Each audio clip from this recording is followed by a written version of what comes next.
But investors don't want to become too bearish because the market sentiment, and it's already measurable, like the AAII survey, which is what we've used for the last like 14 years. I think it's the best retail sentiment survey. Best strategy for our clients that we've recommended is you just want to be a long-term holder. But most people don't approach crypto that way. Most are trading it and want instant return. The work by our technical strategist, Mark Newton, so he thinks Solana, Ethereum, and Bitcoin all have downside. He has been bearish since mid-January. So I think it's been correct. And his downside target for Bitcoin is 62,000 by the end of March. But to me, is 62,000 a reason to turn bearish on Bitcoin?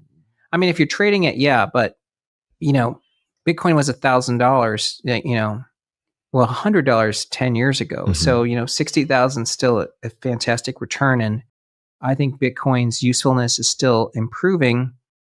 I don't think it moves. It's still a risk on assets. So I don't expect it to do well if the market is being hit by tariffs. Like it's not immune to that kind of turbulence. But is the trust around Bitcoin going to grow over the next 5 years? Yes. And is it going to be increasingly viewed as a store of value like gold? Yes, I think increasingly. And then is there room for a lot more people to own it? Yes. So I'm not really bearish on it, but I think in the near term, it's hard to say it should go up right now. Generally, how are you thinking about the stock market? I mean, the market is trying to price in a lot of these uncertainties right now. And so it's understandable that we're churning, but investors don't want to become too bearish because the market sentiment, and it's already measurable, like the AAII survey, which is what we've used for the last like 14 years. I think it's the best retail sentiment survey, is at the same bearish levels it was in the fall of 2022.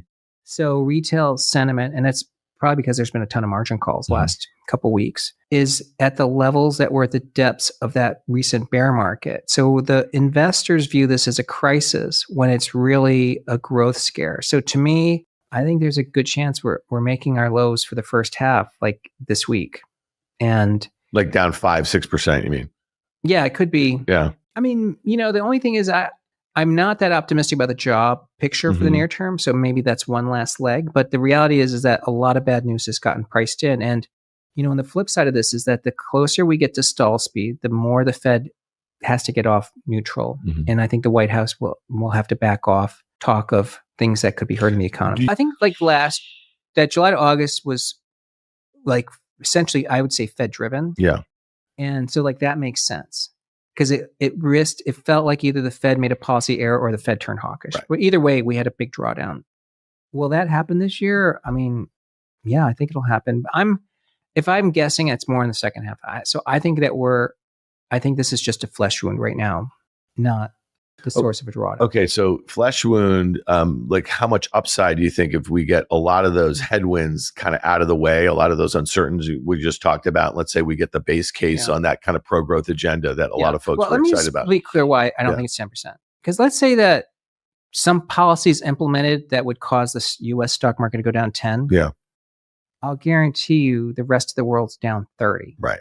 So will Europe and Canada, Mexico dig in and we'll just power through this? No, they're going to capitulate. So the reality is that this brinksmanship probably means the other side caves in.